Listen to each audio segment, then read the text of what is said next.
درود بچه ها، تو کانال نابالیسم مدرن عرفان شمنیسم کاستان دارو بر اساس آموزه های دونخوان در یک چارچوب فنی معرفتی مورد بررسی قرار میدیم.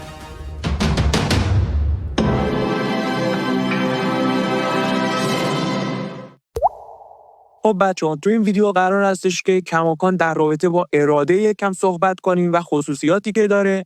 همونطور که میدونید توی ویدیو قبلی یک تعریف نسبتاً فرمال از مرکز اراده تو چارچوب نابالیسم مدرن ارائه کردیم و گفتیم که مرکزیت این جسم فروزان ما یا جسم تابان ما یا کالبد انرژی ما در واقع یک نقطه متراکمی رو حمل میکنه که از دید یک بیننده انرژی دائما پرتوهای نور داره ازش به بیرون ساطع میشه. بخشی از این پرتوهایی که به بیرون ساطع میشه قسمت فوقانی پیله تخم مرغی خود اون کالبد انرژی رو میسازه. بخش دیگریش نیمه پایینی تخم مرغ درخشان رو میسازه. بخش دیگریش به بیرون به طور کلی ساطع میشه و اون پرتوها توسط سایر کالبدهای انرژی جذب میشن و بینندگان میگن که بدین ترتیبه که ما انسان‌ها حالا به طور خاص در قالب موجودات فروزان از طریق همین پرتوهای نور به سایر آبجکت‌ها و اشیاء محیط پیرامونمون متصل میشیم. با همین پرتوهای انرژی دو نفر با هم حرف میزنن. دقت می‌کنی پرتوهای انرژیشون به هم وصل میشه یا در واقع شاخک‌های انرژی، هرچی می‌خوای اسمش رو بذار.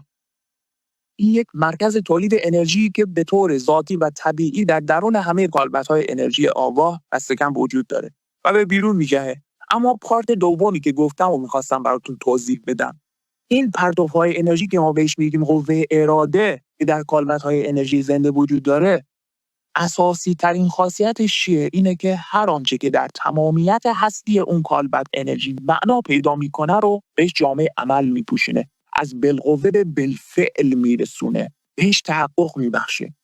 بنابراین به عنوان یک نتیجه میتونید ستاره بزنید. نکته همین اراده است که دستیابی به آزادی رو برای سالک امکان پذیر میکنه و در واقع معنا میکنه. اوکی، باشد که آزادی امکانی واقعی شود.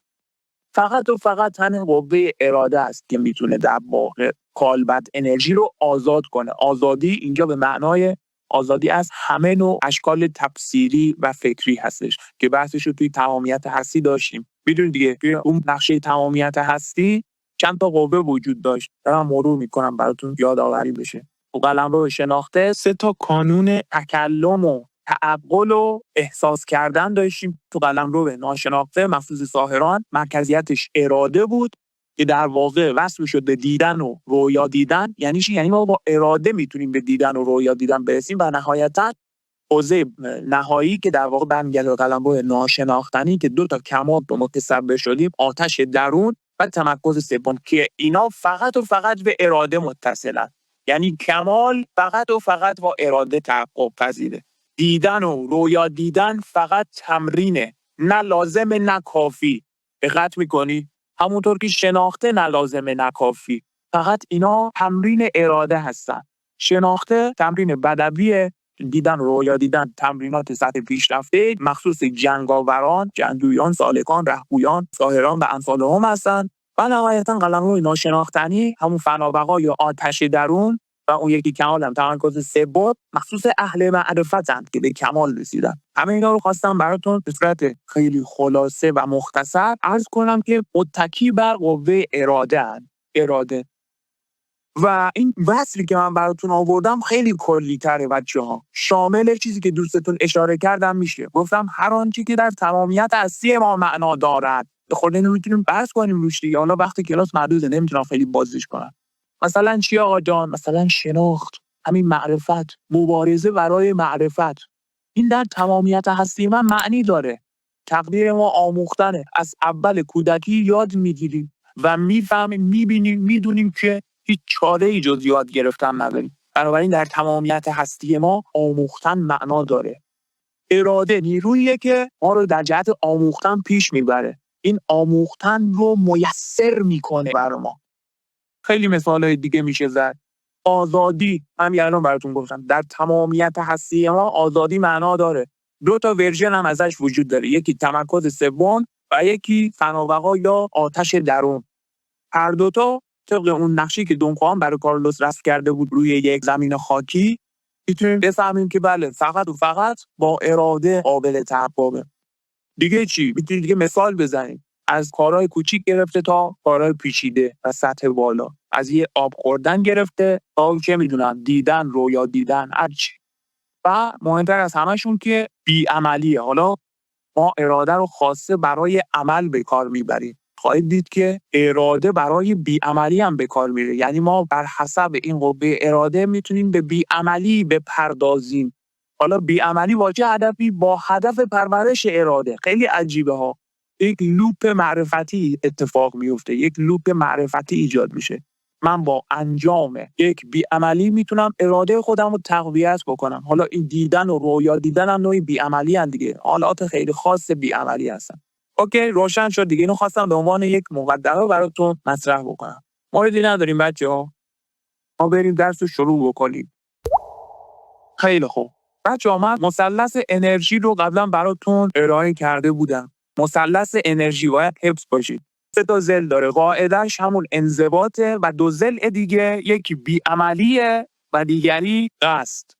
بی‌عملی در واقع در ارتباط مستقیم 2 طرفه با تقویت اراده است که اراده به نوعی قصد شخصی شده است. از اون طرف ضلع قصد همون ما رو هل میده سمت قصد لرزش‌ناپذیر، ذهن ما رو سوق میده به سمت پیوند با روح یا اتصال به تجرید یا ناوار. دقت میکنید. بنابراین مثلث انرژی که مبتنی بر انضباط هست، یعنی قاعده مثلث انضباطه، 2 ضلع دیگه‌اش یکی اراده یا بی‌عملیه و دیگری روح یا قصد. توجه میکنید.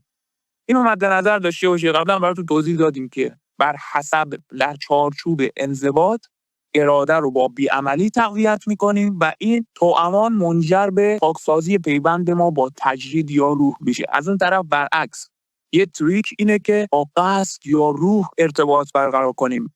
جلسات پیش در موردش بحث کردیم. این هم دوباره پرتوهای اراده ما رو در واقع تقویت میکنه. یعنی 3 ضلع این مثلث انرژی 2 به 2 به هم مرتبطن و به طور موازی رشد میکنن. اینطور نیستش که یک ضلعش پایین باشه 2 تا بره بالا.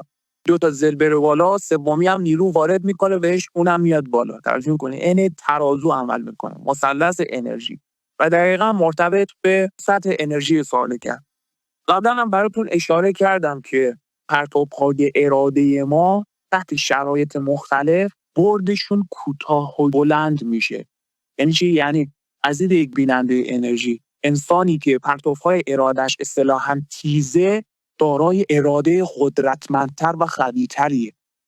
برعکس بینندگان دیدن یه سری انسان‌ها هستن که پرتوهای ارادهشون که از ناحیه شکمشون به بیرون پرت میشن، به بیرون ساطع میشن، اینا خم هستن، برد کوتاهی دارن. و تحقیق کردن دیدن که این دسته از انسان‌ها آدمایی هستن که دائما دارن مینالن. ارتعاششون پایینه به زبان متافیزیکی، یا اصطلاحاً اراده ضعیفی دارن. دقت می‌کنید. برابر این هم مد نظر داشته باشید. اراده قوی به معنای تیز بودن پرتوهای اراده است و اراده ضعیف به معنای خمیده بودن پرتوهای مرکز انرژی وسط کالبد ماست. اوکی؟ ما قبلا گفتیم سالک انسانی است که توسط روح لمس می شود. سالک در چارچوب انضباط اولین کاری که میکنه به کالبد انرژیش دست پیدا میکنه.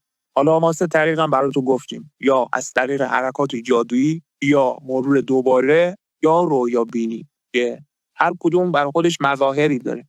و از لحظه دستیابی سالک به کالبد انرژیش دیگه به طور خودکار آموختن معرفت تجریدی و غیر شخصی آغاز میشه. جای دون خوان توضیح میده.